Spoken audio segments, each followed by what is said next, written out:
or if you want something in more detail, then please just let me know. There's a lot to cover. There's no way I could possibly cover everything. I think we went to 2 hours in the last one. I went much more in depth. I'm going to try and keep it in the middle because I basically turned it into a masterclass for using the camera. So this is not a sales pitch. I'll leave that to you guys. This is me sharing with you my experiences using the FX3 and the cinema line and the A7S3 started since September 2019, I think it was, which feels like 20 years ago. So in the chat, just say hello, just so I can see that you're awake. Well, I can't see you're awake, but at least I can get an idea that you're awake. If you don't have the chat window open it up and chat away. That's good. Because the Norwegians are really quiet, but the Swedish were constantly talking. It was great. So let's show Sweden. Show that Denmark is way friendlier than Sweden, which of course it is. Actually, Denmark is my favorite Scandinavian country, and that's not a lie. So I really enjoy. I've been, I think, 3 or 4 times. So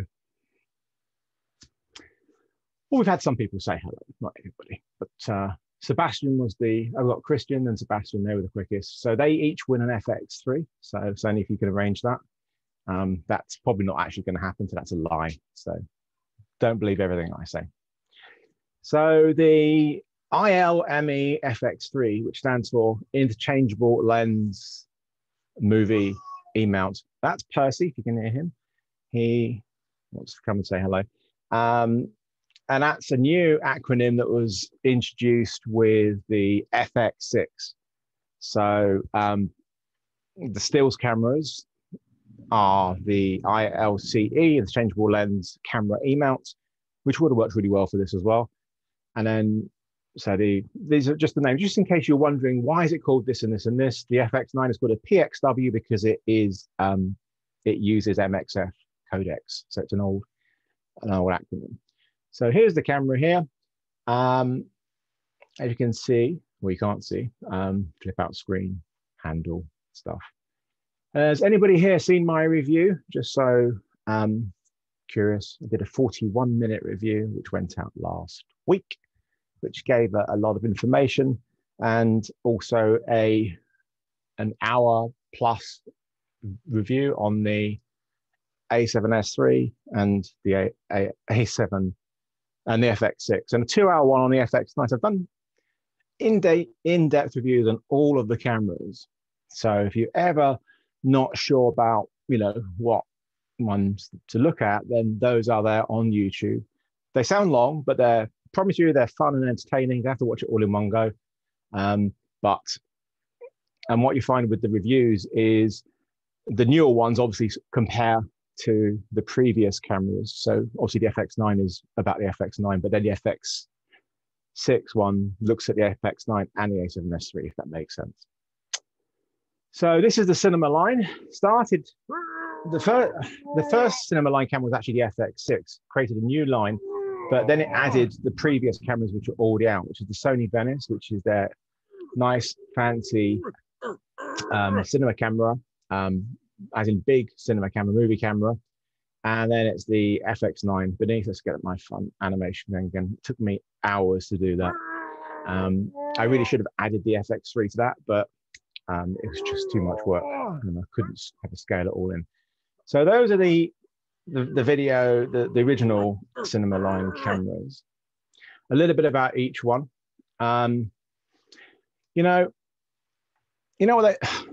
It's a funny thing, the whole concept of a perfect camera that we talk about, or people talk about, I talk about, no such thing. It's impossible because everybody needs different things. So, I mean, even if you were the richest person, I don't know if Elton John is here, but if Elton John is right now on this, if he wanted to buy a camera, the most expensive camera is not necessarily the right one for you. It depends on what you want to use. Hence, there's no such thing as a perfect camera. So what things that I want will be too much for some other people or be not enough for other people. I like smaller cameras. Some people like really heavy cameras. It really just depends on the style of work that you do.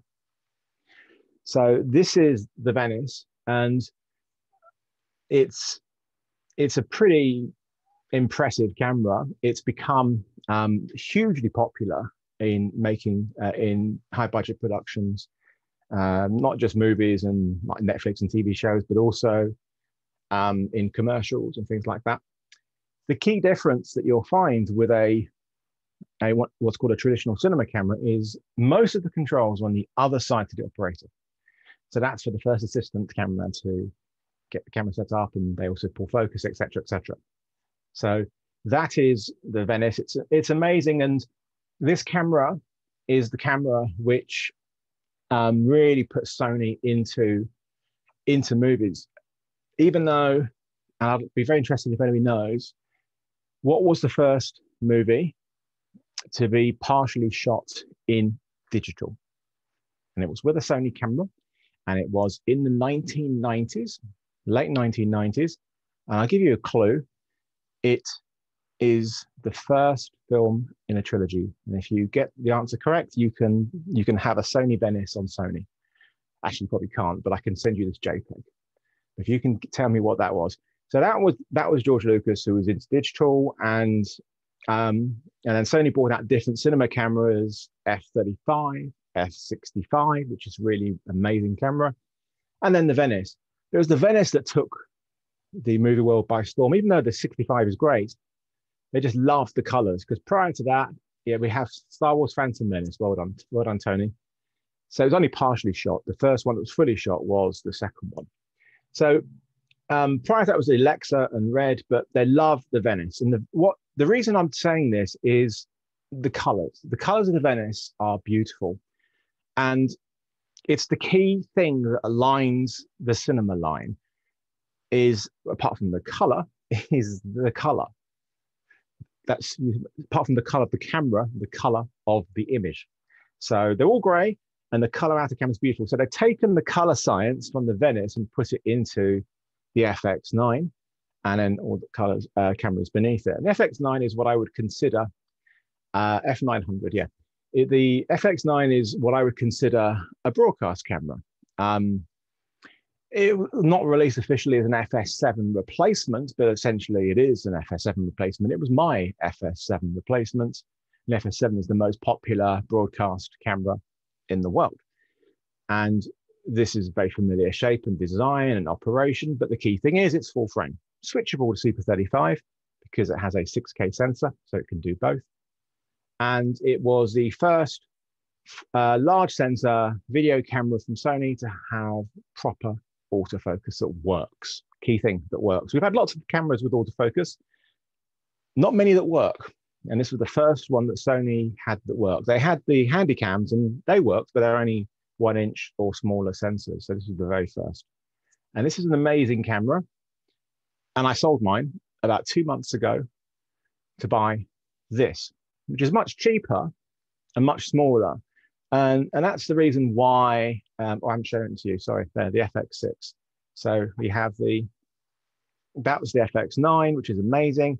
So go from that to that to that. And this is, you could see the actual scale from this actual animation, and they are quite different, but I'm not going to show it to you again. What I love about the FX6 is that it weighs very little. It is still full frame, has the same operation pretty much as the FX9, but it has more frame rates than the FX9, and it's actually partially made by the Alpha division. You can all the sort of side controls are all very, if you've ever used an FX9, it's all very, very similar. But this is capable of more frame rates, and a big part of that is down to the fact that it is less pixels than, well, it's essentially a 4K sensor. And this, so it's less processing to do higher frame rates, and this is capable of much, much more frame rates than the FX9. The FX9 has different advantages, and the key one being Super 35, but this does so much. And one of the key things that it has is both FX9 and FX6 has is the variable ND, two It's important, one of the most important features. This is an incredible camera. And then we get on to the FX3. So yes, the autofocus in the FX5 is horrible. I sort of, I've had I've been shooting video professionally for 31, 32 years. But before that, I had bought a Sony. My very first video camera that I bought was a Sony Video 8. It had autofocus in it. So that was like 34 years ago. And it's really only in the past 4 years the autofocus become, well, 6 years if you're counting Canon, 7 years. Sony took till 2019 for their first video camera to have great autofocus. So it took a while, and now it's really, really, really good. So this is the FX3, and it is very much based on the A7S3. So it's the same internals, but it has a different body. So I will do some comparing. So here's our lineup. You can see the difference in the size. Fairly different. I mean, it doesn't help there's lenses on there. The FX9's got the 28-135 lens. But it's a very, very small camera. And I'll show you some comparison photos in a bit. So this is just some footage that I shot with the FX3. It's all handheld.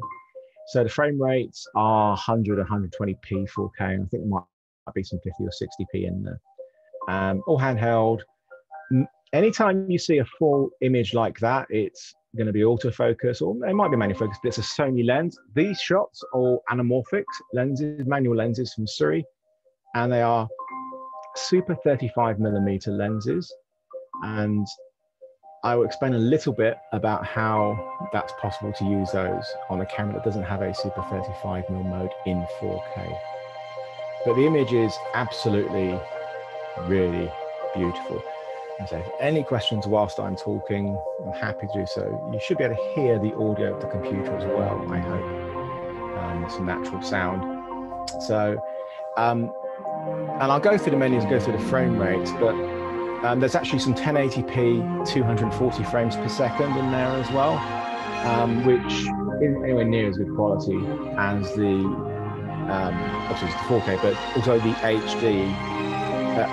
HD up to 120p is full 1920 by 1080, but when you switch to 200, 240, the resolution does drop, but still records in 1920 by 1080. This is very common with very high frame rates, high frame rate cameras like this.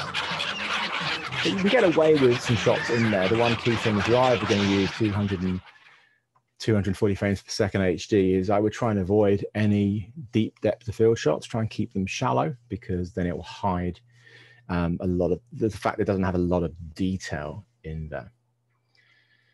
So, as I say, it's based on the A7S3, which is a fantastic camera, and was my favorite camera of last year, video camera last year. It is a stills camera, but video centric. So let me just see what that question is. Auto settings, see if it's appropriate now.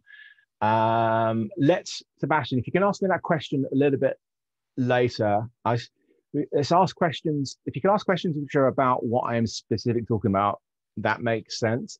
And then we can have more general ones like that once I've gone through the presentation, if that makes sense. Just otherwise, then it does sort of thing. So love the A7S3, and that's a 24 GM, which has a wonderful lens as well. So here are the two of the cameras on top of each other. And they are very similar. And obviously the biggest difference is the A7S3 does not have an EVF. It's gone. And, I personally love the EVF, but not everybody does. Not everybody uses it. And it just comes down to your style of shooting. And I didn't really, I wasn't sure because I've been shooting for so long. I'm a different, 4 generations away from the YouTubers who are doing all their stuff. So it's, they shoot in a very different, some of them shoot in a different way, some of them don't. It depends on what style of filming that you want to do.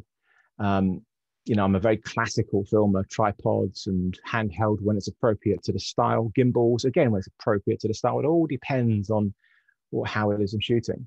But when I'm shooting handheld, then I do like to use an EVF. And also when you don't have the best vision, an EVF is great because you have a diopter on the back, which lets you, where is it there?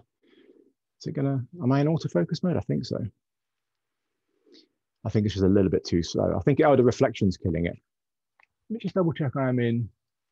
Let me just put my hand up because I think I might be too slow. Oh, yeah. So I think I'm in one of the, I'll go through the menus and autofocus in a bit. But anyway, that's an EVF, and I'm a big fan of them, but it has been removed from there to give you a perfectly flat top here with 3/4 20s on the top, a brand new big record button, which is really nice. The record button on the A7S III is up there on the, oh, I've got to show the computer. I keep forgetting. So that's, sorry, flat top there. And I didn't know if I showed you the actual, yeah. So there's the image of them side by side, lopped off, on top of each other, lopped off the EVF. So we can have a flat top here. And you can see we have the top differences, apart from the 3/4 20 holes, 2 either side of the MI shoe and 1 on the left. We have a dedicated button for iris, white balance, and ISO. They're completely user programmable, so you can have them to whatever you want them to be. I reprogrammed everything but the white balance. I kept them both. And we also have the joysticks on the top, and we still have a shutter button, which is, you know, it's there at the top there next. Oh, that's the wrong camera. And it has, where we have the on-off switch on the A7S III, we have a wide and telephoto. That's a zoom rocker. Now, you can only use the zoom rocker for servo zoom lenses. So if you've got a mechanical zoom lens, which is pretty much all of the lenses you can get, ones where you have to physically turn to zoom, then that won't work. The only servo zooms for full frame that are out are the 28-135 f4 and the new 16-35. There's going to be more coming, but there's not many. But you can use clear image zoom as well. Now, clear image zoom, see if I've got it set up on here. I think I do. Let me see if I'm going to press the right button or not. I'm scared to press the wrong button because I've using the A9, it doesn't have a flip out screen, so it's a little bit harder to operate.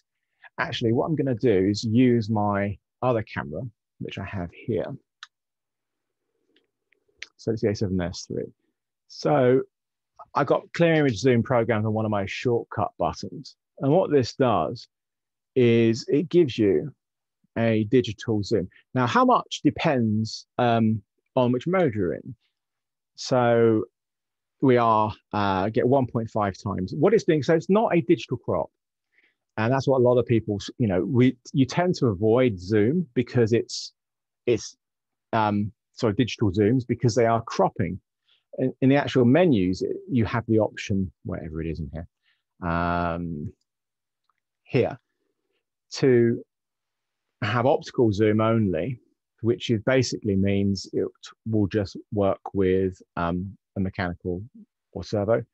And digital zoom means you can go in further if you really want to.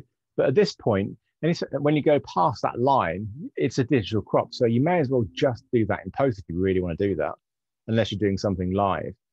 So what clear image zoom actually does, roughly, let me just take it out of that again, is it crops in, but then upscales at the same time. So you're not losing any resolution. It's very clever. The downside is, as you can see, there's this red line around there.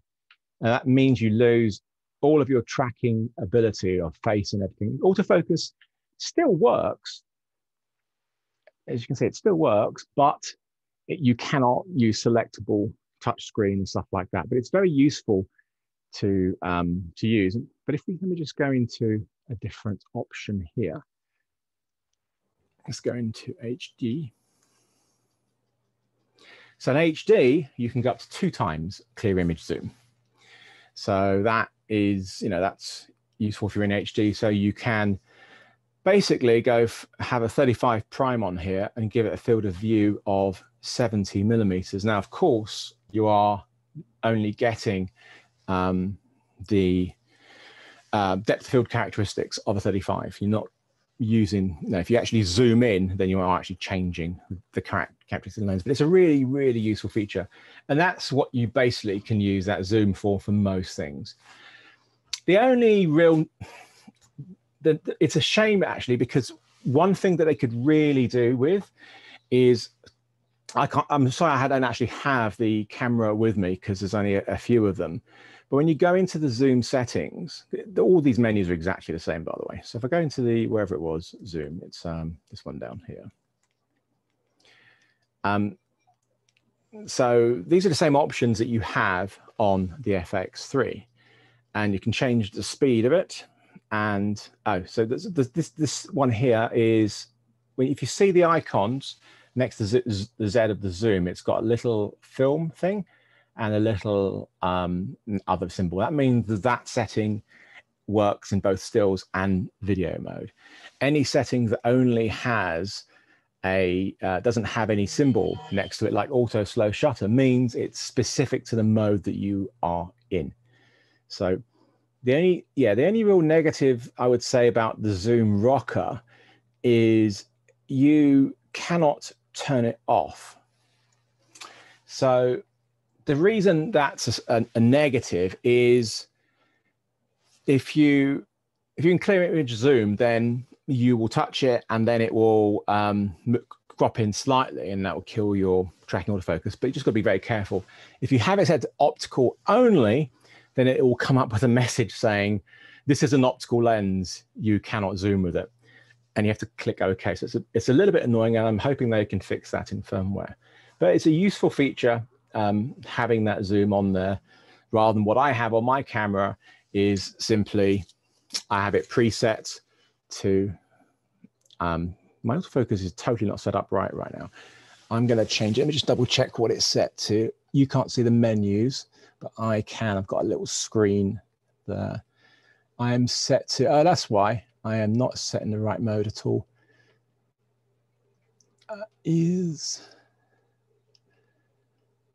So make sure it says 5. Well, that should be better. Let's have a look. No. So I don't know why. What am I in here? Am I in face tracking or not?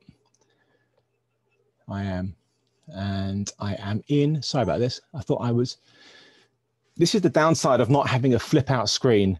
So there's definitely pluses and negatives having a flip out screen. And this is a negative in that I am having to reach around to see what I am doing. That is transition speed. So let me increase that up a bit. Okay. Because it's on face tracking, if I can turn off face tracking, which is, I think it's, sorry about this, I'm just trying to think which button I've got it set to. It is, no, that's record. I just need to turn it off, sorry. I can't remember which button I've set it to. Down at the bottom. Because the problem is, when it sees a face, it tries to cover it over. Let me just see if it's doing it now. Just very, very slow. Anyway, so I actually have it set to a button here, and then I use the rocker. So it's a bit clunky doing it that way. So is it going to go back onto my face? So no. Let me see what I've done. I think it's because I can't see the whole menu. I'm in manual focus. That's why. Yeah, back in. Sorry about that. I actually have a mirror on top. It's quite ridiculous, but I'll show you what I've got. This is why it's so difficult. I've got this little mirror, which is reflecting the flip up screen. So it's quite hard to use, but it's a way of me being able to at least see the menus, because if I set the menus to be displayed on the on-screen display right now, then you would see everything the entire way through, which will be a bit ugly. Anyway, I've gone all waffly. So the other differences on the top there, as you can see that we have lost the mode dial, and that has now gone to the rear of there. So because it's still a stills camera and it still has it's got all the two movie modes, which are S and Q and M, and we have our presets. They're all still in the camera. They're just under the, hang on, I should be on the right one, should be on mode. So I really do like having that physical dial up there if I'm going to be shooting stills and video. If you're just shooting video, you don't need it.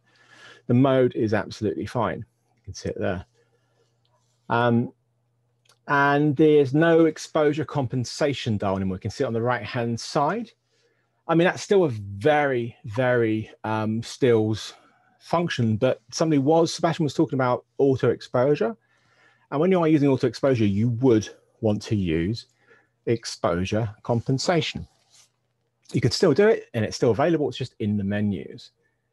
And we have just one shortcut button on the top of the A7S III. And so we now got 3, which is very helpful. I do prefer the joystick where it is on the A7S III, but that's only when you're shooting, up to your face, because your thumb naturally falls on it. So the way that, I'm going to stand up to do this, way you shoot with an LCD screen, your grip shifts up, and so your thumb will naturally sit there. So, but that's when you're shooting lower, which tends to be done when you're shooting with just a flip up screen. So if I know, I couldn't understand why it was moved until I started shooting with it, and then went, ah, okay, that's why it's moved. So, yeah, and then what else have we got on the back here? So the rear dial is the same. It's just we have on the A7S III, we have stills functions on there. We have the frame rate for taking photos, self timer, whereas on the FX3 we have sorry, where is it? Here, zebras, peaking, shutter, and display. I do not know why there is a need for a shutter shortcut when we have our 2 dials for shutter and aperture. The one on the rear of the camera at the top there, and the one on the front, which is just, you can just see the little ridges there. But it's there. All of these are completely changeable to whatever you want. So mine are not. The only one I kept was peaking. Everything else I changed. The focus magnification button, number 5, I changed as well. And I changed that to autofocus on and off, or you could change it to focus hold. It's really important when you're shooting an autofocus video is to have an ability to override, take manual control quickly. And that's why you need a focus hold or a button. Especially if you've got somebody, you're filming somebody coming towards you, and then you want them to exit frame. You don't want the autofocus to go onto the background. You either turn autofocus off on your shortcut button, or if it's autofocus hold, you hold it down. And that turns it into manual focus. And you can also then use the focus barrel as well. But it's just a way of just stopping it doing that, because when you need to have control over your autofocus. And I'll get into that a little bit deeper in a second. Tony, no, you cannot take the any of them off. You can, I'm sure you can. You can with the A7S III for sure, because it's just a bit of plastic. They're way more rigid on the FX3. And of course, if you take them off, you're going to lose your weather sealing. And they look like it's very difficult to remove. So I would say no, they are not. But they're not these flaps. That's the difference. They're not flaps. They are they're doors, which is much better. Okay, so flip out screen, articulating screen. I just talked about the pros and cons of that.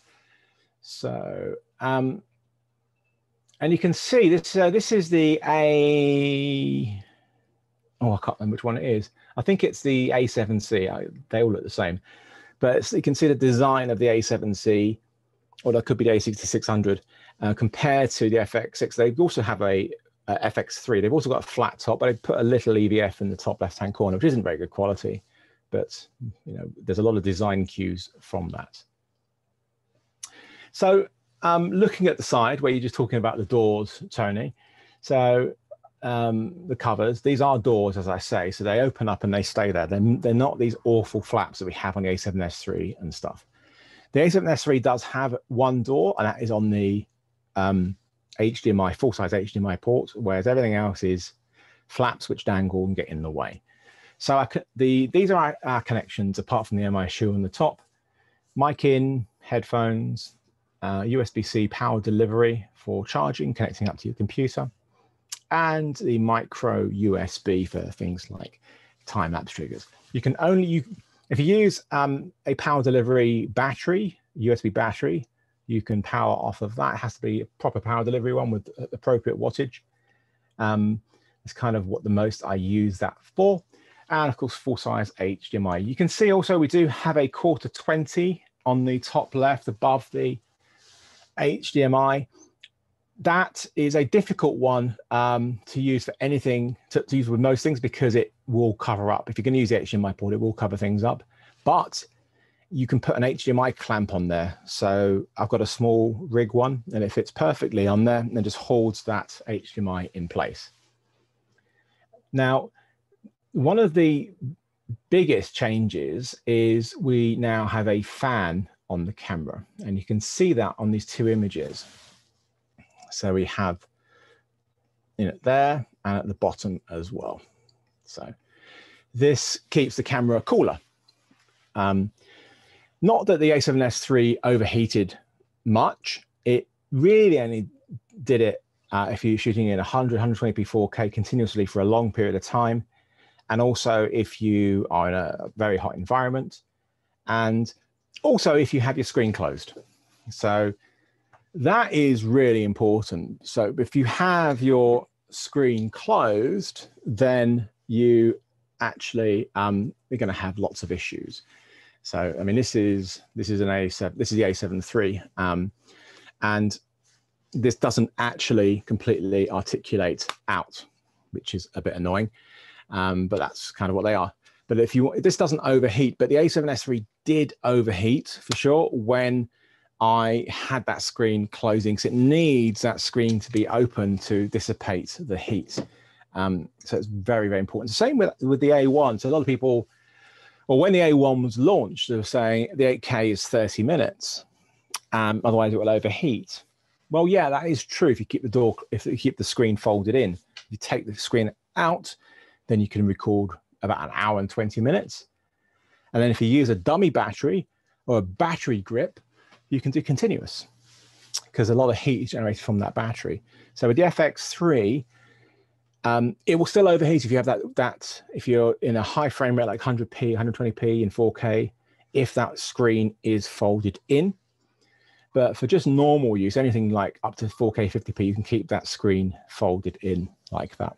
So, but the fan is very useful in hotter countries for sure. But as I say, I've been using this camera, the A7S III, since May, and I've never had it overheat once on me. But you know, it can overheat if in the wrong circumstances. We have a record button on the front, which is very handy, and it's not just for for vlogging. It's for just being able to hit record in an awkward position. So you imagine you've got your camera, it's on a tripod and you're doing interviews. Imagine my hand's a tripod, my record button is there, and it's easy for me to hit record rather than reach over to there. So it's a nice thing to have on there, and I would like it to be on the other cameras too. It's a obviously very video centric camera. What's this question here? Often stream for 3 to 4 hours twice a day. The A7S III be sufficient? Yeah, you can absolutely, the A7S III will, the screen's gone dark. The A7S III will let you record continuously, no problem, unless you've got your screen closed and then you're in 4K 120, then it will overheat. So for it to overheat, it does need to be specific circumstances. So I've, I think the longest I recorded from my review of the A7S III was 12 hours continuous, and that was actually recording as well. And it's so absolutely fine, absolutely fine. Let me just make this screen bigger so it looks a bit neater. So don't worry about overheating with the A7S III. But if you are in a hot country and you a lot of humidity, the operating temperature of this camera is up to 50 degrees centigrade. I did actually get it up to that in some of my tests, and it didn't overheat. And it did actually, the only time I got it to overheat was 120p in 4K after 25 minutes when it was about 46, 47 degrees centigrade with a heat lamp. So I really, really put it through, and it did really well. With the A7S III was half that. What I really like, which I'd love to see on the A7S III, is tally lights. So you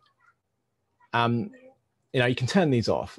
I come from a news background, which I left 16 years ago, but I never used tally lights then because you didn't want people to know you're recording. But when you are normally filming, it's really nice to know you are recording so you don't forget to hit record. This clearly shows you're recording. We have a front tally light, the record button lights up. We have a rear one in the middle, and we can also set the camera to have it in the menu to display a big red border around there. So you're going to know it's recording. And all of these are turn offable. You don't have to have them on. You can change them in the menu.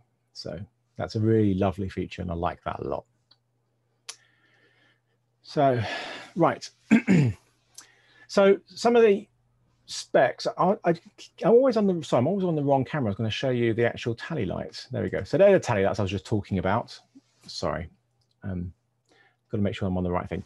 So there you go. So as I said, the record button lights up. We have the one at the front, and then we have the ones, the rear one.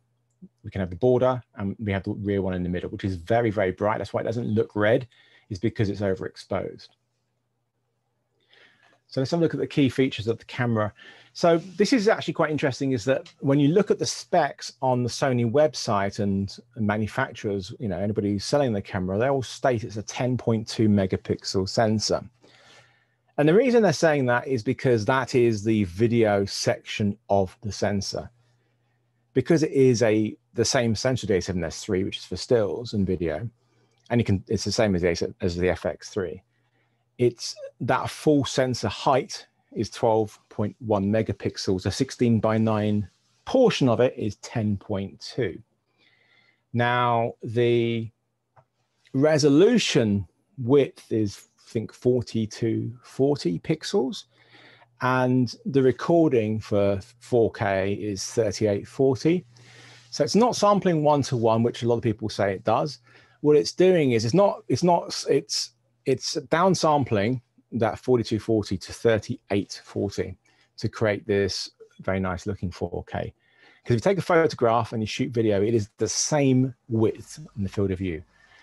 So even though the pixels will be different, you look at your stills metadata and you'll see 4240 or 4220, I think it is.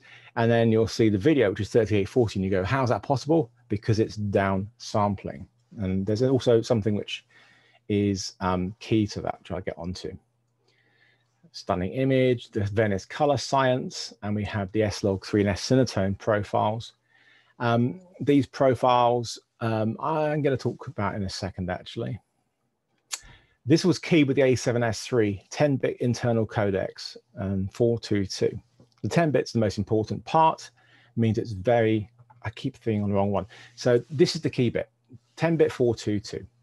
So before we had 8-bit, and that meant if you try and do any heavy grading, the image really falls apart and you end up with banding and sky. I've been waiting for 10-bit to be in the Sony smaller cameras, the stills cameras, for years. And we had it with the A7S III, and of course, the same insides. So that's why I have it on the FX3, which is wonderful. And the codecs, there's loads of different ones, which I will go through in the menus. 4K to 120p. So I talked about the sensor width a second ago, being 4820. 48, yeah, no, 4220. I get my numbers mixed up. And it downsamples 3840. But when you go into 120p mode, it doesn't downsample anymore. It goes to 1:1. So you have a slight crop, 10% crop on your image when you go into 100 and 120p. There was a question there. The power source for my continuous testing, I used an AC adapter, so dummy battery into the bottom. So that's the easiest way. Amazing autofocus, which I'll talk about in a bit. The low light performance is exceptional.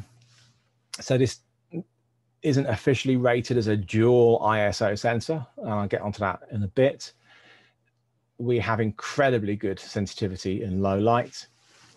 The only negative is heavy noise reduction when you get very, very high, but I'll get onto that shortly. But it is an incredible low light camera. The full size HDMI is also capable of 16-bit RAW out, which is the only way you can record that is via an Atomos Ninja 5, and that takes that 16-bit RAW signal and turns it into ProRes RAW, which is 12-bit. You cannot record in any other RAW format. It's the only one. So if you edit with DaVinci Resolve, you will not be able to use that. But the internal codecs are really, really good. There is I'll show you pluses and minuses to the RAW in a second. But one of the interesting things about the RAW signal is it does record the full width of 4240. So you have the ability to have the DCI. You can, DCI 4K width is 4096, which it doesn't have it in the camera, but you can actually record in ProRes RAW at 4240. So that's one of the big pluses. So the specs will say 15 stops of dynamic range. That's true, but when you're actually measuring it on a proper, actually looking at technically, you'll see that the stop on the lower, so in the shadows and in the highlights, they're only showing partial information. So if you look at full stops of information, then you've got 13. It's still incredibly good, but there you go. Oh yeah, and going back onto that whole sensor specs that's stated on websites and stuff. With the autofocus, you'll also notice that the autofocus points will be lower on the FX3 than the A7S3, down to the fact they're only counting the ones in the 16:9 part of the sensor. So these are some of the things that I've been asked and I'm explaining why. Touchscreen, the IBIS. So I'm a big fan of IBIS. One of the things I know a lot of people wanted variable ND in the FX3, and yeah, the variable ND feature is an amazing feature. I have an ND on the front of the camera right now, variable ND. They're fine, they're good, but they do have color shift. So that's the downside is, you're going to need to make sure you white balance. I white balanced originally when I set up the camera, but then I put on the ND and I saw that I was looking too cold. So that's why I did a new white balance. So that is, I don't use auto white balance because then it makes grading a bit of a nightmare. The reason there's no variable ND in the FX3 is down to space, partly. It's not enough space to put it in there. And also IBIS, it's one or the other. You cannot have both. And I think for a camera that is so small, having IBIS is really important. Otherwise, you're going to have shaky shots. You've got a really good rolling shutter performance, so you don't have these micro jitters like you had with the previous cameras, but it's still shaky. And the IBIS is not a replacement for a gimbal and stuff like that. It's about just taking away some shakes, and it's for getting more stable handheld. I mean, I've got it on right now. If I wobble the camera, you can see that it's not, I'm physically moving it quite a lot. And when you're shooting handheld, it doesn't make it like a tripod. It still moves. And if you use the active mode, it's really, really good. The active mode doesn't work in 100 and 120p 4K because it also crops in on the sensor. It uses 10% of the sensor. So you lose 10% of the sensor, still maintaining a resolution. So it has more to move. So the IBIS, because the way that, because Sony were the first mirrorless full frame, and the size of the actual E-mount and the size of the sensor, there's only so much they could actually move the IBIS. ideally you'd want it to be more. So that's why it has the active mode. So it's by cropping in on the sensor slightly, it gives it more to play with. It's not electronic. Some people are saying it's electronic, that extra 10%. It's not. It's purely mechanical, so it has more to play with. Hopefully that all makes sense to you. It's a minimal rolling shutter. Now, let's talk about this whole dual ISO thing. So this is not in the specs of the camera, but every camera from Sony that I've tested going back to the A7S III has the same thing. It has dual analog to digital converters. So it has two different places in the ISO range, which are the cleanest. Now on the FX3 and A7S III, that is in S-Log3, 640 and 12,800. And this is essentially what dual ISO is. The reason that Sony don't call it dual ISO on this camera and on others is they are very, very particular in what they will call their certain things. So like the FX9 is officially dual ISO because the dynamic range and the noise levels are identical in the low high ISO and the high ISO. Whereas the FX6, A7S III and the FX3 are slightly more noise, slightly less dynamic range. So they won't call it officially dual ISO, but technically it is dual ISO. Now, what I'm going to show you is a video clip here.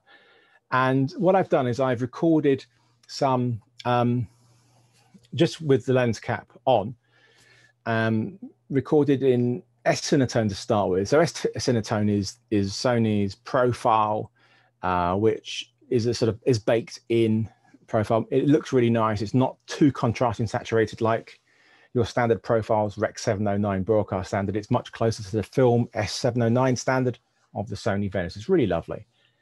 So the base ISO of S-Cinetone, the cleanest the camera will perform at is 100.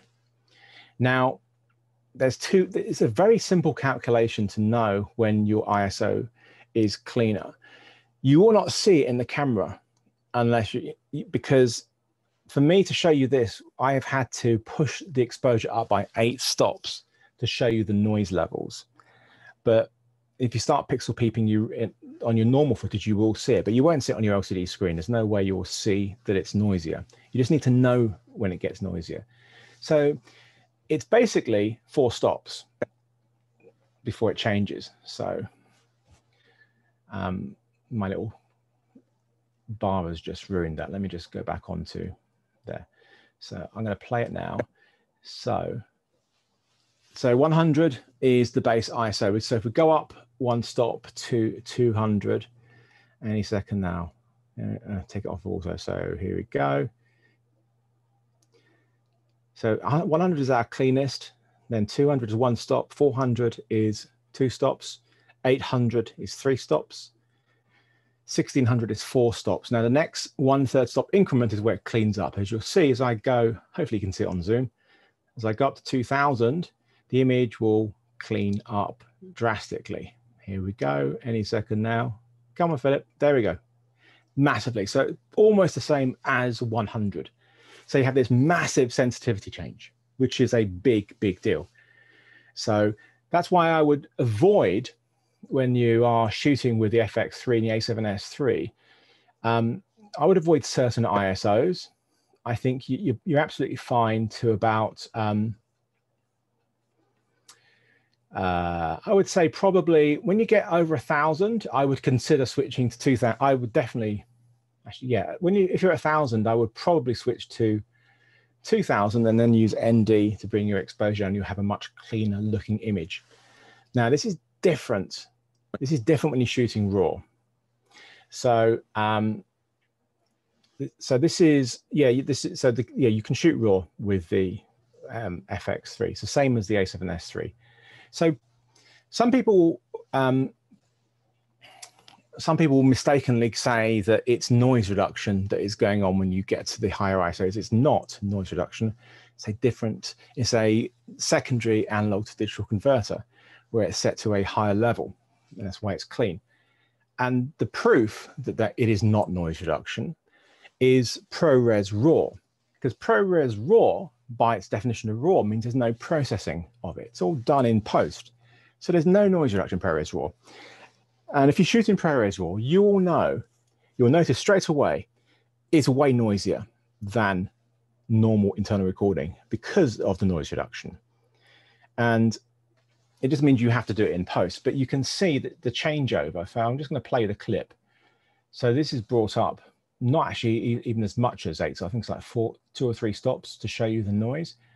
I don't know if the compression of Zoom is going to show you just yet, but you will see when it gets noisy very soon as I go up the same amount of steps. You go up 4 stops, and then you go up. I don't think you can see it right now. There. Oh, hang on. Actually, let me just cycle through. It'll be a lot better. So there we go.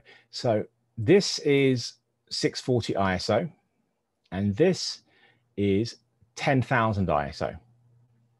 640, 10,000. The switchover in S-Log3 is at 12,800, which is there.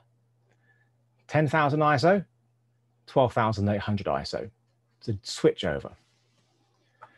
Look in the, so right now I'm in S-Cinetone. So the switchover is 4 stops. 1, 2, 3, 4, and then 1/3 increments. Now, if you're in S-Log3, your base ISO is 640. You'll know that because if you try to go lower, you'll see this line above, 2 lines above and below the 500. That means you are an extended ISO, and you can use that. It's fine. It just does limit your dynamic range slightly. But this is your low base ISO. This is the cleanest the camera will perform at in S-Log3. But with S-Log3, you've got to make sure you properly expose. And properly exposing with S-Log3 isn't upping your ISO, it's adding light. So whether that is ND, shutter speed, well, not really shutter speed, trying to avoid that, but aperture, that's going to give the sensor light. It needs more light. So 640 to 1250, 1 stop, 2 stops, 3 stops, 4 stops. So this is the one that I said there's noisy. You probably won't, I can see it's noisy, but you can't. And then cleans up at 12,800. So the difference between the FX6, FX9 and the FX3 and the A7S3, the FX6 and FX9, the way that it does it is it has a physical, you have to tell the camera to be in low or high. You can't cycle up like I did. You can only go, so if you're in high ISO, you can only go to, I think it's like 2000 on the FX6 where the base, no, it's much higher than that. It really is dependent on you physically telling in the menu, go to high, go to low. You can have it on the shortcut button on the camera, but the A7S3 and the FX3 work in the same way in that you don't know. You have to know yourself that it's the 4 stop count, and then the 1/3 increment after that. The other way you can do it, if you're not sure about stops, is the count to 20 rule. So you turn the dial 20 times, 1, 2, 3, 4. Basically, keep turning that, count to 20, and then you'll be on your second base ISO. And it's the same formula for every single profile, whether you're using HLG, Cine 1, Cine 2, Cine 3, Cine 4, it doesn't matter, S-Cinetone, it's always the same formula. 4 stops, and then it's the next 1/3 stop increment that cleans it up. Really important to know this stuff, especially in RAW, but it's really important to know this stuff. So this is the very stripped down FX6 without its handle on the side and top, without its side grip, which actually means it doesn't have any audio, no mic inputs, which is a real shame. Whereas the FX3 obviously does, because it's got a mic input. I haven't talked about the handle yet. I'll get into that shortly. So you can see there's huge difference in the 2 cameras. The FX6 definitely has a lot of things which are more pro features, time code in, variable ND, and other things. And it also has control over noise reduction, actually. So you can turn off noise reduction completely, which is really important. I'll get onto that in a second. So these are my two main cameras. So, but the FX3 is exactly the same. So it would, sorry, the A7 III and the FX6 are my main cameras. These are perfect cameras for an A and B. What's the question now? Do you recommend something about, would you recommend A7S III or FX3 for direct to camera streaming using the flip screen? Well, they're the same. They've both got the flip screen, so it doesn't matter, Christian. So I do thoroughly recommend using a camera with a flip screen if you're going to do live streaming. So you can see, because when you're live streaming, you are outputting a clean image like this. And you cannot see the camera settings and everything on your output because obviously that, but if you have a flip out screen, then on your flip out screen, you can see this, which, hang on, let me get out of that. Clear image zoom. So all this important stuff that you don't want people to see when you're streaming, but you need to see. You need to see your audio levels, you need to see, you know, your exposure, et cetera, et cetera. So a flip out screen will let you see that. Whereas if you don't have a flip out screen, obviously you can't. So flip out screens are great for video, not so great for stills, because you know you tend to keep the camera right in front of you with stills, and you don't tend to do lots of selfies with these cameras, so holding out in front of you.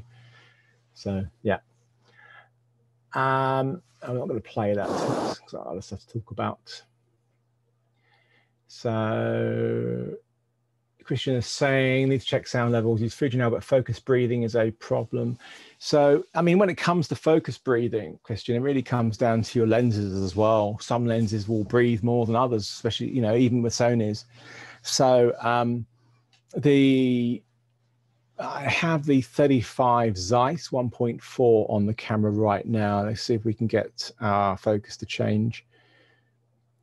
I just don't think I've got it set properly. Come on, why is my autofocus not working as well?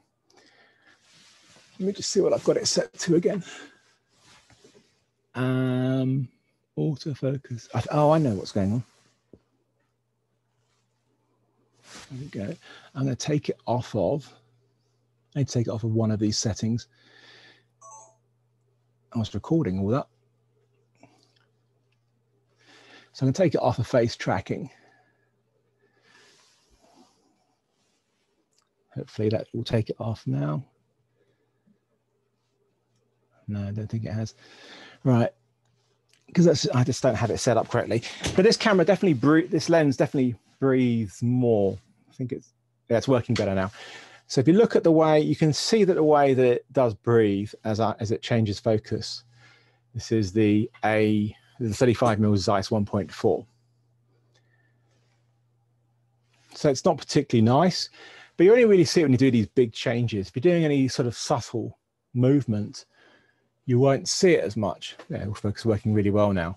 But this camera here has the 35 1.8 on, which is really good lens.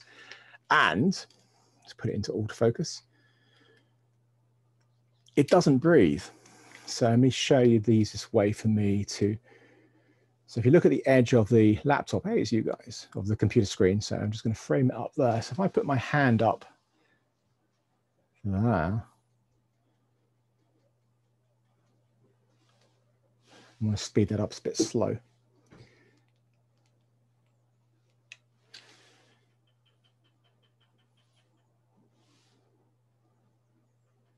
It breathes so much less. You see it's on face tracking, keeps picking people up in there. Way less than the Zeiss does. So it's all lens dependent. I'm actually doing an in-depth video about autofocus and 35mm lenses and stuff to show you what you need to look for in a lens. I mean, I have the Sigma 35 1.2 here, which the autofocus isn't anywhere near as good as these two Sonys. And one of the biggest pains is when you go into manual focus, you literally have to turn it that much to go from minimum to infinity. Whereas the 1.8 Sony and the the new 1.4 GM Sony 35 are a 90 to 100 degree rotation, and they're all linear focus. The manual focus on the Zeiss is not linear, it's focused by wire, so it's a bit horrible. Actually, one thing I didn't talk about is the dual media that we have on the camera. So we have dual slots on the camera. Go back to the, do I have a shot of the side? You know what, I don't. I haven't talked about the handle of the microphone. I'll get onto that next, actually. But we have, oops, wrong camera. So we have two slots of the camera, and they take two different types of media. We have the SD cards and the new compact flash type A cards. And I'll show you the different recording modes that you'd use them on. But that just reminded me that I do need to talk about this audio handle, which is very, very important. So this is the other massive difference. So it does come with this as part of the camera when you buy it. It's not an accessory. It's not available on its own. Comes with the camera, and it fits onto the 2/4-20s either side of the MI shoe. It's an MI shoe connected XLR adapter, and it's very much based on the XLR K3M, which is for the MI shoe. Come on, come off my face. It was working better much a second ago. This is annoying. I think it's just going really, really slowly. Come on, autofocus. The autofocus is working brilliantly on the last workshop, and I think it's because I'm using the A9, and I don't think I've got it set up right. There we go. I think it's going to grab it now. Oh, I'm just going to hold it to my face, so at least it's in the same focus plane. So it's very, very similar to this. Let's go back onto the slide. What we have is we have full controls on the left-hand side of the. I really want to get onto. Let's see if I can try and get this to focus. So I don't know why it's not. There we go. Right. Normally, autofocus is way better than this. So I don't know what is causing it to be so temperamental. I think it's because it's on face tracking. So on the one side, we have two XLR TRS inputs. So professional connections. And we also have up the top here is a 3.5mm input for channels 3 and 4. On the rear, we can tell the camera what we want the channels to be, whether we want to replicate, whether we want channels 3 and 4 to be 1 and 2 on the camera. Not all the codecs will record 4 channels, just to let you know. And on the handle, we do have the ability to have a switch, turn it off, so we can go and just use the internal, not internal, but the, well, it can be the internal microphone if you want to, but also you can use this as well, because it does have an internal microphone. If for some reason you want to use the XLR module, actually, that's probably the main reason you would actually do it, because if you put on the XLR module and the MI shoe, and you don't have a microphone in it, because it doesn't come with a microphone, you will have no sound. You need to have something plugged in. So if you don't have a microphone plugged in at all, then you turn, and all you've got is your internal microphone of the camera, then you turn handle audio to off. So you have your internal mic overriding, or you have a microphone into there. Yes, I mean, whilst you don't get a microphone with the camera, I thoroughly recommend getting one for the unit. Otherwise, you will have this issue substantially. Chris, so yeah, I totally recommend the 35 1.8. I think it's the best 35mm lens value for money. It's the least breathing lens that you can get, and standard zoom is best for autofocus and least breathing. Well, 2470 GM really is the one to go for. So that's what I would recommend. It's not really much choice. I mean, the Sigmas are good, but the autofocus is better on the GM for sure. So going back onto audio, which is super important. So we do have the MI shoe connector on the top of the camera, and you don't have to screw in the handle if you don't want to. There's other accessories you can use. So this is the UWPD wireless pack, and it goes on the MI shoe.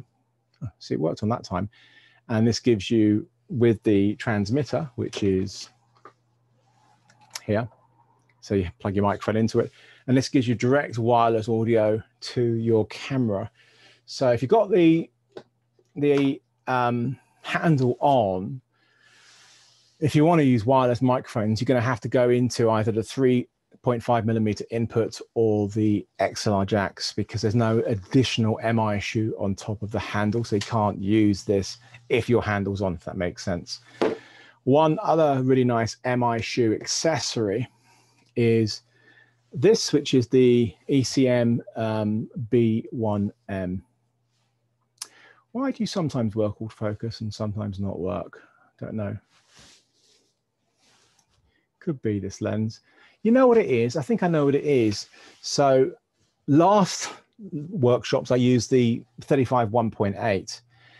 The 35 1.4 does not have the Sony Zeiss one, doesn't have anywhere near as close focus as the 1.8. So when I'm holding it up, I'm too close to the lens. That's why it's not grabbing it. So this is my theory, and I'm going to be proved right by it pulling focus onto this about here. Nope. There it is. Yeah. So this is my minimum focus point, which is nowhere near as close. It's like, I think it's really close, like 20 centimeters on the 1.8, whereas it's about 50 centimeters on the 1.4. So this is a really cool mic, because what this has is switchable polar patterns. So we have directional, cardioid, and omnidirectional. So you can use this as three different types of microphones. So normally when you use a top mic, you know, you'd have a shotgun if you wanted that. Or if you wanted to have a microphone that wasn't quite as directional, but would pick up a bit more around to the left and the right, then you'd use you'd get one of those. And if you wanted to pick up all around a 360 pattern, then you'd have an omnidirectional microphone, which is like a lav mic. But this is completely switchable to anything you want. And what's really nice is you have noise reduction on it as well. So I would probably use a noise reduction if I'm in a car, on a plane, and it gets rid of that rumble really nicely. I wouldn't use it for anything else. You're far better off just doing it in post. It's really easy. But this is a really flexible microphone, and it doesn't need cables because it is an MI shoe connecting. I know not to use this lens next time I do a workshop because of the close focus. But anyway, it's an MI shoe connector on there. Same connector that the handle goes into. Fantastic microphone. This is really good. No cables. So nice. Not having cables is such a big deal. Right, where did we get to? Done all that, done all that, done all that. Done the dual ISO. Don't want to talk about that. Okay, RAW. So the one key thing about the noise reduction in the FX3 and the A7S3 is you cannot turn it off. You want it to work to a certain degree, but it's just when you get really high ISO footage, you can tend to get a lot of artifacts. So when I shot this, I went back because I needed more light. I needed to shoot in ProRes RAW, because by shooting in ProRes RAW, it turns off noise reduction. And whilst it's really, really noisy, you can still rescue the footage. Whereas if the camera's added the noise reduction, which it does by default, you lose all the detail on the edges, which is no good at all. So the FX6 lets you turn off noise reduction in the menu. And I really want this to come to the FX3 because it'll be really, really useful for high ISO shooting, because it's made the FX6 the best low light 4K camera in the world. Way better than the FX9 and better than the A7S3 because it doesn't add noise reduction. And better than the A7S3 as well. So fingers crossed. I have said to them, please put it in there. And I really hope they do. Okay, so how do you use channels 3 and 4 with only 2 XLR inputs? So, yeah, okay, so what we have, let me get a little thingy here. So we have channels 1 and 2 on here for our XLRs. The input here is a 3.5mm stereo input. Now, that's not much use, is it, when you are, if you want 2 inputs. So what you can use is a splitter cable. Do I have a splitter cable anywhere nearby? No, I don't. But you can get a splitter cable for that 3.5mm for left and right to use two different microphone inputs. So you can have 4 channels there. There's your 4 channels. What I actually use 3 and 4 for is for time code. So the camera doesn't have time code, but you can get these tentacle sync devices here. Let's see if it will focus on that if I hold it there. No, I'm not having a good demonstration of autofocus today, am I? I just switch the A7S3. Come on, grab it. Maybe I'm still too close. I just need to turn off face tracking. I think that's killing it. Well, basically, these are little time code generating boxes and controlled via a phone app. So whilst we don't have time code in and out like we have on the FX6, FX9, if you want to use multiple cameras, you can still use time code on the FX3 and the A7S3 with, with these sort of devices, because this will send a time code generated audio signal into channels 3 and 4. It'll actually just be on channel 3. Channel 4 is actually a microphone that's built into it for scratch audio if you don't have anything else on there. And then the software, and then you put this on your other camera. So this here, this is my FX6 cable, and so it's a BNC connector, and so this will have the same time code that's on here because I synced them up in the app. And then when you bring in your footage, offloading it onto the computer, you just drag it into their app, and it will instantly sync it all up and output an XML. So for multi-camera shoots, it's a joy. So whilst I want the FX3 to have time code, it doesn't have it. The tentacle sync devices are a real godsend to anybody using more than one camera. If you're using A and B cameras, time code is so important. Otherwise, syncing is a nightmare. You can do manual claps and you can use things like pluralize and stuff, but this is much, much better. So let's look at the questions. If you connect mics, a little input on the side. So if you connect mics onto the side of the camera, the only time on the handle that the controls work, let's go back to the handle.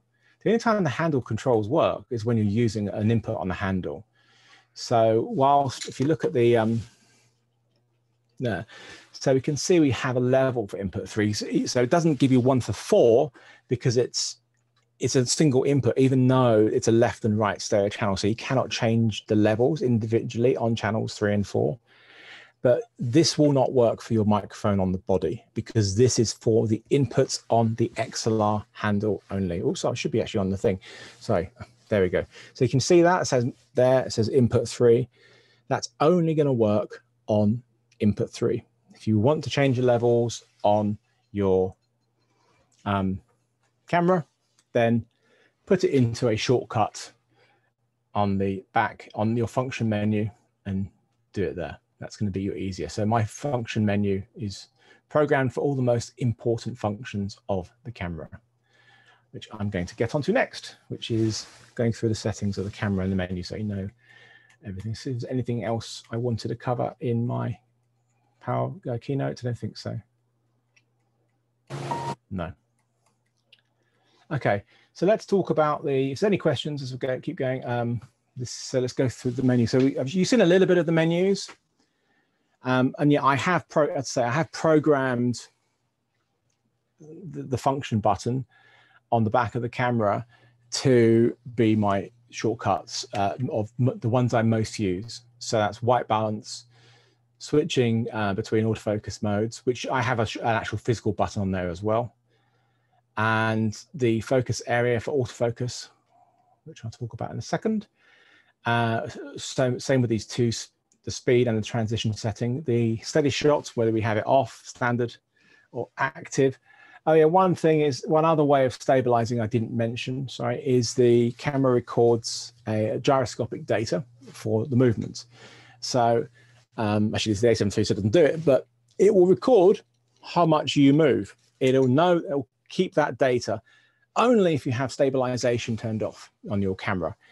and on your lens if it has optical stabilization, because it can't record that data. It can only record the actual data. If you try and stabilize a clip, so this is in their own software called Catalyst Browse. You bring it into Catalyst Browse, and if it will stabilize it really well, as long as you don't have IBIS turned on or OIS on the lens turned on. If you've got either of those turned on, then it will make the clip worse. Catalyst Browse is great. It gets fantastic results. It's way better than like warp stabilized or DaVinci Resolve stabilization, because it's not analyzing the image. It doesn't need to, because it knows how much the camera was moving. So it's taking that data and using it to stabilize the clips, and you get really good results. The downside is you do lose resolution, because it needs to, obviously, if a shot is moving, then for it to be stabilized, it's got to crop into the bits, so you no longer see the edges moving. So depending on how much you're moving is how much it needs to crop in, losing resolution. And you also ideally need to have your shutter speed much higher to give it, otherwise it can have blurry edges, so be very careful with that. I don't really use Catalyst Browse much. That's why I like IBIS, or with the FX6, which doesn't have IBIS, optical stabilized lenses when shooting handheld. So steady shots. So you can see the difference as I crop in. So that's 10%. So that's the same amount it crops in when you go from 100p to 100, from 60p to 100p, 10%. The other things I have on the audio levels, markers if you want to use those. This is just for auto exposure. Now, I might get onto this with Sebastian, who mentioned it before. Peaking, picture profiles. Let's go back into Cinetone, which is here. Look how overexposed I am. So what was your question? Let me go back to your question, Sebastian, about auto settings. If you're out on a documentary shoot, following someone around in and out of the lights in terms of focus and exposure, how much auto mode can you put in and just? Okay, so the great thing about the FX6 and FX9 is variable ND, and that's what you'd use. You'd use auto variable ND. So basically, this is variable ND on the front here, will smoothly change exposure for you. Otherwise, it can't do it. If there's no ND like the FX3, then you've got to find another way to change exposure. You have 3 ways of doing it in the FX3 and A7S3. You have shutter speed, aperture, and ISO. Now, I did talk to you about saying, oh, be careful about using the wrong ISOs, but if you're in the low section, I say only really see it when you're very underexposed. Otherwise, it's fine for most things. So what I would do if you want an auto exposure with the camera is you're doing it via ISO. So if you go to the ISO is in auto. Hang on, let me go into, I have to go into the menu for this. Sorry. Right, this next one down. Right, so we have a range limit. This is for our auto ISO, so we can change this to, have our maximum way lower. So if we just want to work within this range of, say, let's just say that. Not 40, because that won't work because it only works in 100 minimum. So when you're in auto ISO now, it will basically work with the exposure compensation dial. And it'll also work, so you have it set to that. And it's the only way you're going to get smooth exposure changes. So if I pump up my, let's drop my ISO so you can see it working properly. So currently set to 0. Yeah, if you're shooting in log, then you want an exposure compensation to be about 1.7, but Cinetone and everything else, maybe about here. You can see the way the ISO comes up is very smooth. It's the only way of getting smooth exposure change for auto exposure.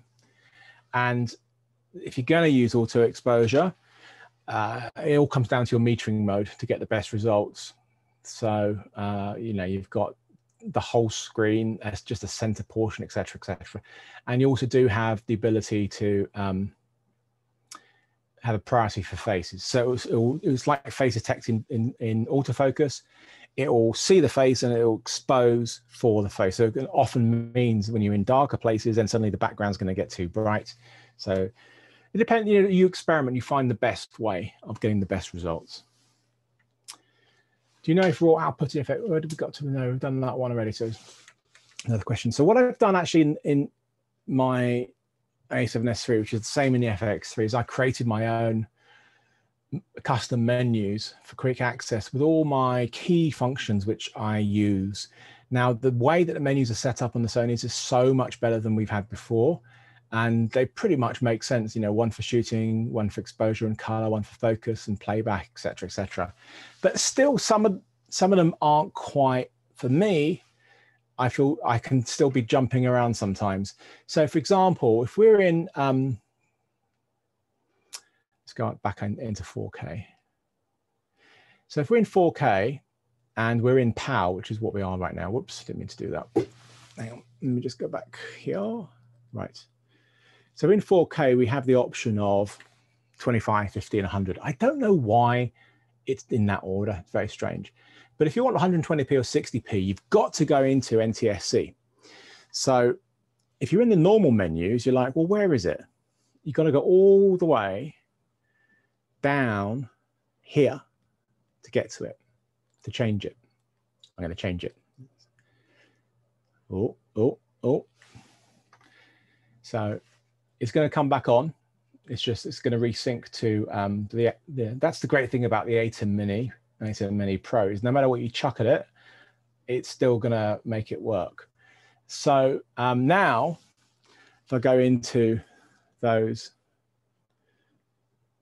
movie settings, you'll see that I now have 24, 30, 60, 120.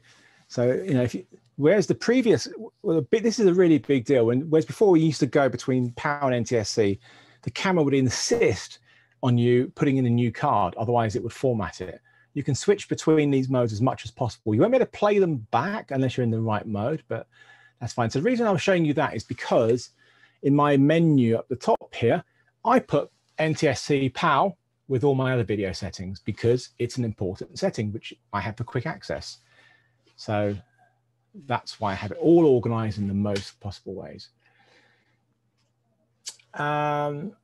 Does the FX3 have remote monitoring control over Wi-Fi like other Sonys and Tony? Yes, it does. It's not as good as, you don't have as many options as you get with the FX6 and the FX9 because you're using essentially an A7S3 camera. You can only use what's it called? It's called Imaging Edge Mobile. Whereas the FX6 and FX9 use Content Browser, which is more featured. So at least Imaging Edge will support touch focus on your phone. So it does have that. In the past, on previous cameras before the A7S3 came along, if you went into controls, go back onto the menu. If you went into the operating with an app, which is not gone too far. Wi-Fi, no, it's here somewhere. I should know. Oh, here it is. Control with smartphone. So if you're in controlling with smartphone and it's turned on, so what would normally happen is it would kill functions like your autofocus, or it would kill your HDMI, it would do all sorts of things, but not anymore. All of these functions still work, but it is Imaging Edge app, which is a stills function, mostly app. You can only change a few settings, not many, sadly, but it does work. I mean, what I would recommend more is, well, you don't really remote monitoring, but for controlling the cameras is the little, there's a little remote control. I can't remember what it's called. Next time I'm going to have one here, and it's not expensive. It's a Bluetooth remote, and on it, it has 2 custom buttons which replicate the ones on the camera. It has a record button, and it lights up red, so when you're recording, and it has zoom on it, and it has the ability to change your focus in manual focus mode, as long as it's electronic lens, and also be able to switch into stills mode and take photos. It's a little Bluetooth remote, and it's absolutely brilliant. It's the only, I mean, you can remote trigger it and everything with the app. I'm not a big fan of the app, so, but it is there if you need it. So yeah, the My menus are really good to have these, and I took ages setting all these up, and you can save all these settings onto an SD card if you're going to move to a different camera, or you just want to back it up in case, you know, when you update firmware, it doesn't overwrite your presets and everything. But it's, if you're going to spend like hours and hours doing like I did, you want to save them. And I actually saved this file as the settings for this. All of these things are available to download on one of my YouTube reviews, and it just basically gives you all of these My menus directly.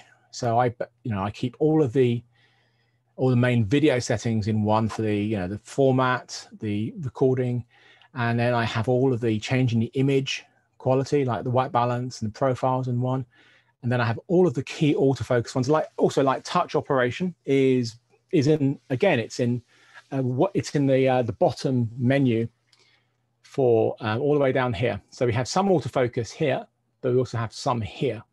So that's why I use My menu and just organize everything. I have one dedicated to audio and one dedicated to HDMI output settings, as well as labeling your clips and et cetera, et cetera. If you want to shoot RAW, it'll be here. You can only shoot in S-Log3 if you go into RAW. You can't shoot in any other way. But you also need to be connected to the right device for this to be open, and it's currently not. And I really like the fact that you can label this one hasn't been, but you can label your clips and stuff. And so not everything is C001 or C002. So, you know, which is a nightmare when if you need to relink clips in editing, it just becomes an absolute nightmare. So just quickly looking at the different formats. And these are, I love the flexibility that we have with our format. This is better than the FX6. The recording modes of the FX3 and the SNS3 are better than the FX6. They're all MP4 wrappers, but they're all different. They're all, the inside are all different. So the most compressed, actually the least compressed, which is the best one to use, is XAV-CSI 4K. I'm still in NTSC mode. Let me come out of that. I know if I don't come out of NTSC mode, I'm going to leave it in there accidentally. I don't want to be. So let's go back into power. It'll take a while. So, oops, wrong slide. I should let it restart. Any second now. Okay, there we go. Right. So if we look at the XAV-CSI 4K, and we go into it, into movie settings. So we have in 25p, it's 250 megabits a second, which is the same bit rate as the MXF XAV-CI of the FX6 and the FX9. And if we go into 50p, then it's going to be doubled. Now, can I record in that? Yes. Let me just check what cards I have in here. So right now I have a V90 card. I can't see it because of my annoying autofocus setting. So I'm going to put it in here, and I'm going to show you what happens if you have the wrong card for what you want to do. So I'm going to go into S&Q mode. And now we get this. So because I don't have a CF Express Type A card, I cannot be in S&Q mode, which is slow and quick mode, in XAV-CSI. It won't let me record. I try and record, it will do. It's defaulting to slot 2 because it's saying slot 1's not good enough. Not going to work. So if I want to shoot in, I'm not even in a very high frame rate. Let me just go into S&Q. 100. There we go. So it's not going to let me record unless I put in a CF Express Type A card, which I'm going to do into slot 2. Now it will, oops. Oh, it's because it's full up. Hang on. Oh, let me just format that card. I hope there's nothing important on it.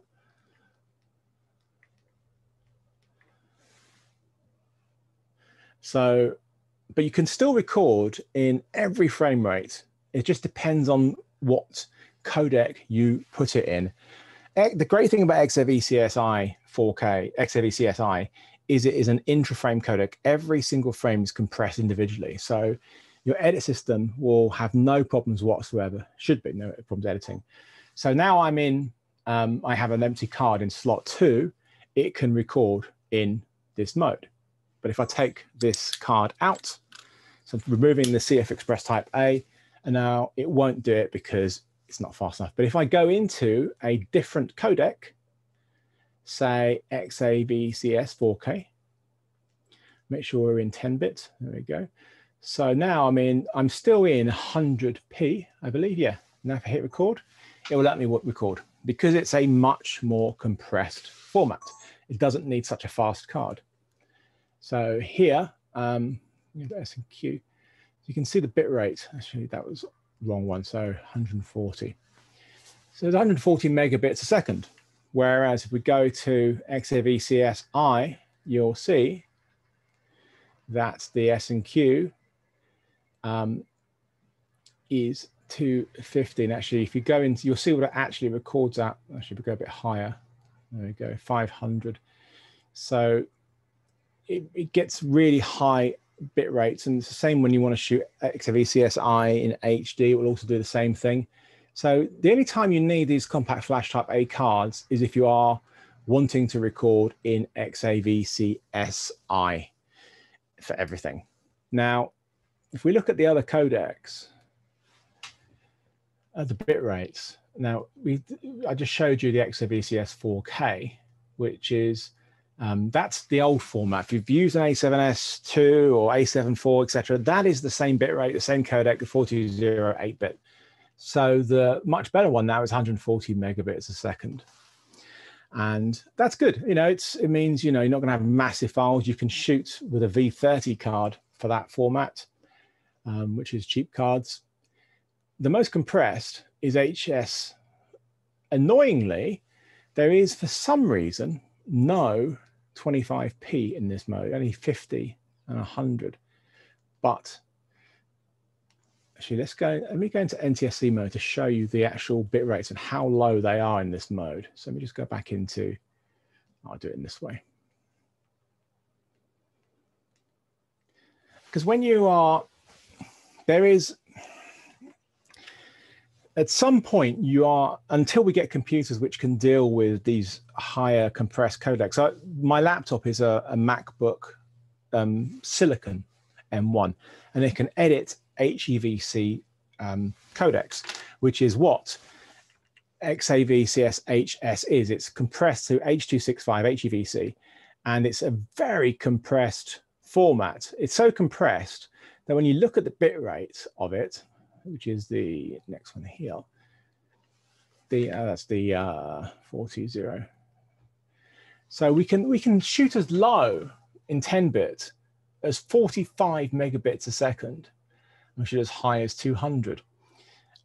These are all, these particularly, the 422s are horrible to edit with. Most of the computers cannot deal with these. If you are going to shoot in this codec, then you will want, even that you won't be able to really work with much. So we just drop our frame rate to 24. Right. There we go. So the highest codec bit rate we have, because I was in the wrong one there, is 100 megabits a second in HS. So the equivalent of that in XAV-CSI 4K is 250, those 422 10-bit. And in the 4K XAV-CS normal is 140. So it'll take up much less space on your camera, on your cards, than the high codecs. But you will then need to transcode them in your computer to edit them. So whilst you're saving space on your memory cards, your hard drives will fill up. So ProRes 422 is bigger than XAV-CSI. So XAV-CSI is 250. ProRes 422 4K is about 280 megabits a second. So not a massive amount, but if you're recording in 100 megabits a second in H.265 in the HS codec, and you think, yay, I'm saving loads of space. Well, you're still going to have to turn them into these big files on your computer, and then you have to add on the additional time of transcoding everything, which takes time. So if you want quick editing, then get some decent cards. You only need these if you want to shoot in high frame rate in the XVCSI 4K. Oof, getting quite technical there, which is fine. But these codecs are they're all there, and that's what I love. There's so much flexibility. And if you want to shoot slow motion with audio, then you would go to 120p, as in your base time frame rate. Whereas if you go into, so when you play this back, it will look normal. There won't be slow motion. You have to do it you have to interpret it in post. But if you record in S&Q, which I'm doing now, you'll notice, actually it's not even showing on the screen, but there's no audio on this now. It doesn't work. Actually, it says microphone off in the top. You can see in the top left, microphone is off because it's in S&Q. There's microphone, no audio is recorded when you're in S&Q mode, but it will play back as slow motion. So, I mean, if you want 200, 240 in HD, it's the only way of doing it. But otherwise, you need 120 4K. Then I would shoot this way, because now you have audio. You can see the channels 1 and 2. I'd rather have audio and do it in post. It's not a big step to do. So, have I missed any questions? No. Okay. I'm going to wrap this up because there's so much you can go through in here, and I don't want to go into too much. The autofocus is really, really key in your settings. I'll do very, very briefly so you understand a little bit about it. So obviously transition speed is going to be how quickly it's a bit dark, isn't it?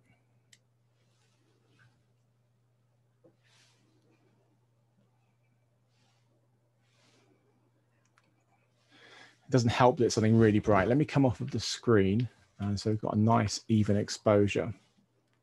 Let me just check what my settings are. Right, it's dropped down to, it's because I'm in slow motion. Let me come out of slow motion. Go into 25p, just so, or 24, that'll do. So it won't be quite so dark. Okay. So now, it's pretty quick, and it's a very smooth focusing lens, this one, really nice. Now, if we go down to, we have loads of different steps for that. If we go into slow, it's really natural. You might find it a little bit too slow, but I think it's really nice the way that it's like a human is racking focus. I just want to come off of that light a little bit there. So now I just want to show you what the other setting is, and this is really important. This is why I have them as shortcuts on there. I actually have them on the buttons as well on the camera. So having it on 5 is no matter what happens, it's going to be easier if I go into a fast one. Let's go into fast. So anything comes across your frame, it's going to go onto it. So imagine, you're filming people and you've got a great shot, somebody coming towards you, somebody crosses the frame, it's going to go onto them. So this is where your shift sensitivity is changed. So if you once you're in locked on mode, basically when it's on a subject, whatever it is, when something goes through the frame, it will not change onto them, even though we're in the fast mode. It will eventually, if you keep it there long enough, it'll basically give up eventually. So if we move this up slightly to 3, now this is something which this would not work for static subjects. I would use some of these for different types of shots, but now it's actually doing quite a nice job. But if you want to be reactive but look as natural as possible, then you need to keep your transition speed lowish to maybe, depending on, this is all dependent on the lens, by the way. All of these settings are dependent on the lens. So I think this is the nicest, smoothest way of racking focus. And it's nice and reactive. If you have it as a slower sensitivity, it takes time to change. It's almost like a focus puller's asleep. So, I mean, that's every single lens is so different. For example, the 35mm GM 1.4. It's got such powerful autofocus motors. Even at the slowest setting, it is fast, and you got to really try and control it. So each of these settings are so.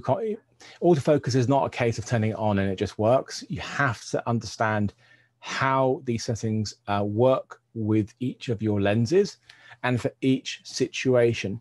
So, you know, me talking right now on camera is a certain setting isn't quite right. I should have not been on face because I wanted to show you stuff. I shouldn't have been on face tracking because it's very hard for me to actually show you stuff, whereas I would actually turn it off, but still have it as a slow speed, because if you don't have it at a slow speed, that every time my hand would go up, it would jump onto my hand, unless you went into your different focus area zones. So at the moment it's doing the whole thing. And annoyingly on the HDMI, it doesn't show it. Oh, it does show it. No, there it is. There it is. There it is. There it is. So like if I was doing an interview or talking head and stuff, I would probably put it to that. So it's up in the, if I rule a third, so it would cover my eyes and stuff like that. And if my hands were coming into frame sort of here, it wouldn't be registering. That's if it was in non-eye tracking mode, if that makes sense. God, there's so much to talk about. Okay, there's enough of the settings. Let's say I could go on for hours about this because the camera is, there's so much to it. It's such a flexible camera and so powerful in what it can do. You just need to know and understand how each of these functions work and how they work with each other. Actually, we are talking about a splitter cable. I actually do have one. It's on this camera here. It's, if you can see it there, I have a splitter cable. And I use that so I can use the tentacle sync into the normal camera without an XLR adapter. So I can still have a top mic and a tentacle timecode generator into the other channel. So I have left channel for timecode, right channel for audio. Oof.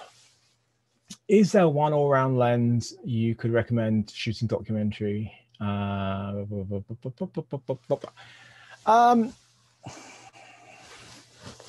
It's a tough one because I would say it really depends. Well, the one that I use for these cameras is the 24-105 f4. It's not as big a range as the 28-135. That's a big chunky lens.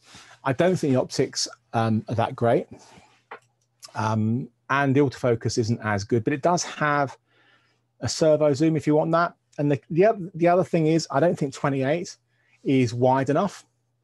I know when you start getting to the wider focal range, wider focal lengths, those millimeters make a huge difference. When you on the longer end, it doesn't. You know, 4 millimeters. Say if you're at 100, 104 is going to make very little difference. The difference between 24 and 28 is enough for me to go, it's not wide enough. So 24-105. I know it's not super fast, but that's the downside. There is no 2.8 lens for that. That's if you literally are asking for, I want a lens that lets me, you know, do without having to keep changing. You know, if you go into a lower light situation, then you're either going to switch to a 24-70 2.8, or you're going to switch to some primes. Don't forget, you've got the clear image zoom, which you can use as well. So, you know, if you find, you know, the 105 isn't quite long enough and you don't mind losing a bit of face tracking autofocus, you can use your clear image zoom to push it up to 160, whatever it is, I think, something like that. Anyway, so, okay. If there are any other questions, I'm done waffling. So it was a bit all over the place, but it's there's so much to talk about, and you kind of want to just cover as much as possible. And hopefully I've given you a lot of information. The camera is incredibly powerful. The FX3 really is a lovely camera, lovely form factor, and that's the key thing about the XLR adapter. So the handle on the FX3, whilst we do have the KLM, the XLR K3M, sorry, not KLM, that's the airline. The way that it goes on here is it's fine, but I wouldn't, you know, it's not anywhere near as robust as a handle, and never pick it up by this. But it is fine. It's just be very careful. Whereas the FX3's handle XLR solution is robust. So if you are working in a documentary situation and you don't need an EVF, if that's not your style of shooting, then that's a huge deal. it will not work on the A7S III. Even if you can get the handle separately, yeah, you can plug it in, it will connect to the MI shoe, but you've got no way of securing down those screws. There's no place to put it. And even if they did, even if somebody did try and make a cage to take those, you would have huge issue really, because I did loads of measuring and stuff, and like the 1/4-20 space that you would need would be way too close to the EVF to actually have a solid piece of metal gap enough. So even if you could buy it separately, and even if somebody did make a cage, they wouldn't be able to. It wouldn't work. So it's a really lovely handle and an audio solution. Audio is very, very important. I personally also would love to have EVF and the handle. So it really just comes down to what you use. Were those lenses Canon EF lenses of Sony? No, I'm only talking about Sony lenses. If you want autofocus to work properly, then you've got to have native lenses. The only third-party lenses, as in non-E-mount lenses that work with autofocus, are the Sigma lenses, like the EF lenses with their MC11 adapter, because that will convert them to native E-mount lenses just via the adapter. But like Metabones and stuff, forget it. You'll get some basic autofocus working with your Metabones and your Canon EF lenses. It won't do any face tracking. Well, it will show a box, but it won't do anything. If you just have normal like spot tracking, it will work okay, but nothing like face tracking and native lenses. You've got to get native lenses. If you want autofocus to work properly, you've got to have native lenses without question. So any more questions, let me know. I'm going to take a slurp of drink. What mic would I recommend for the FX3 handle? So the way that it is, let's get to a picture of it. I mean, it just depends on your budget, really. It sits quite far forward. Where's the picture of it? You've got it here somewhere. There it is. Okay. So you can see that it sits quite far forward. So you don't want a long microphone on there, do you? So the two there's three which are short mics, which are very good. There's the Rode NTG5, which is a really nice microphone, and it's about that sort of length. There's a Deity one, D-E-I-T-Y. I don't know the model number, but it's really small. And if you've got the money, there's one by Sanken, S-A-N-K-E-N. Again, I don't remember the model name, but it's really small and it's stunning microphone. Really, really good. So you can't, if you look at like a Sennheiser 416 or a Rode NTG4 or Rode NTG3, they're all that long, and so they'd just be so fine in front of the camera. You put on a 1635 wide angle lens and you're going to see it.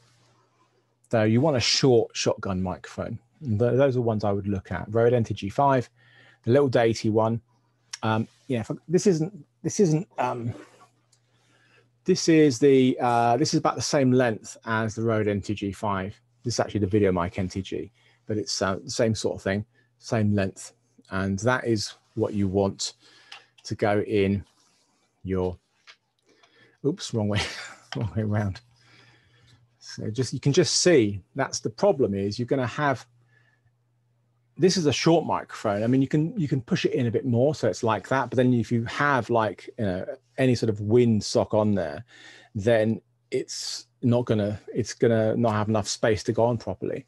So make sure you get a short microphone. So that Deity one is really tiny, actually. It's probably the smallest one that I've got, and it's pretty good.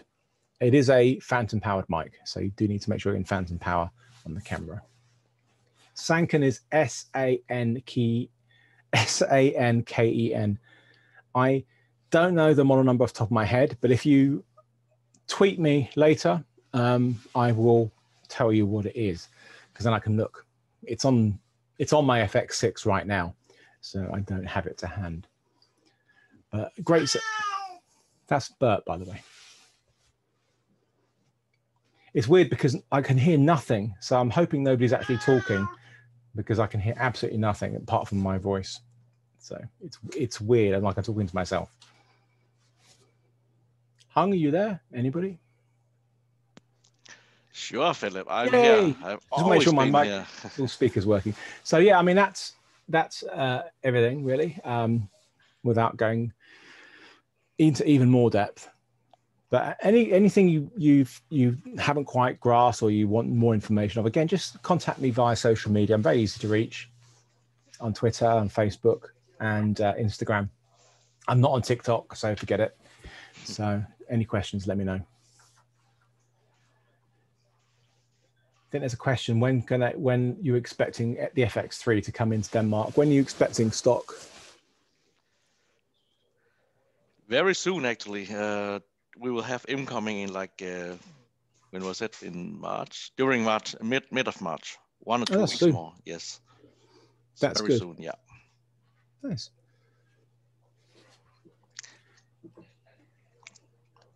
And remember, if you're going to purchase a lens with the FX3, remember the promotion that we have. You get the 2,000 kroners discount on the lens. Yeah, so there's I mean, my favorite lens for autofocus is the 35 1.8. is the smoothest I find, and the least breathing and such great value. But I mean, all of the modern Sony lenses have great autofocus. They all do. So the biggest downside you're going to have with adapted lenses, even with the Sigma adapted lenses especially, they're all noisy. They have a whirring noise on their autofocus motors, where Sony autofocus lenses are quiet. There's no noise, and that's wonderful. You know, I've got a Canon R5 with some expensive lenses on it, really good autofocus, but all of those lenses whir that make a noise, which means you can hear it on your top microphone. It's a nightmare. Sony cameras are quiet. I did even try, this is my live streaming setup, and I did try using a Canon camera, see what it would be like, and I had to put it back in the bag because I could just hear the autofocus going the whole time. Sony lenses are whisper quiet, and that's so important. So it's another reason to get them.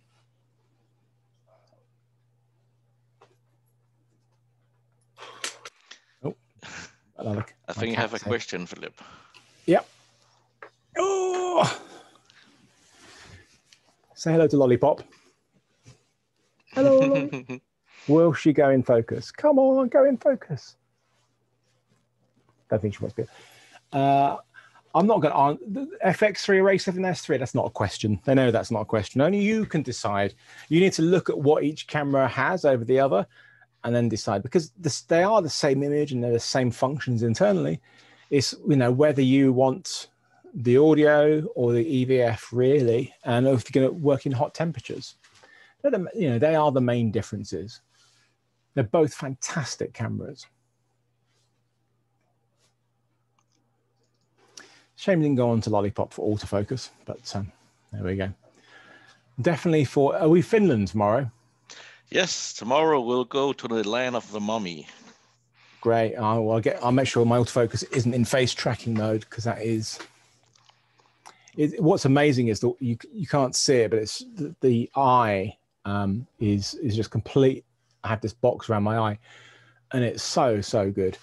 I mean, I'm actually just going to quickly change it onto the autofocus display so you can actually see what's going on. And because probably the thing is, this mirror that I've got on the top here, it's a mirror, so everything is back to front, so I can't really read it very well. No, I can't read it. That's a downside to not having a flip screen. It's so annoying not having a flip screen on the A1. It's like the one thing that I wish it had. It would make it, for me, a really perfect camera, but it doesn't. But, you know, if you look at any of my videos, I show any of my review videos, I show the autofocus with the box around the eye, and you know, you can see that it is reacting really well on the tracking. It's just because it's only on face tracking, it's not being distracted by anything. And no focus puller can do that. You can't focus pull an unpredictable subject like me. Got no chance, none at all.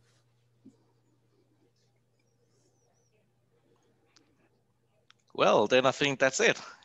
Great. Thank you very much. Yes, made 2 hours. So thank you very much, Philip. You made it. Give my voice a rest. So tomorrow is in Finland. That's the last, Yep.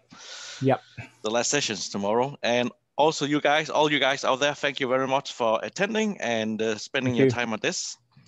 Have a nice evening, everyone. Thanks. Take care, everybody. Okay, bye-bye. Take care.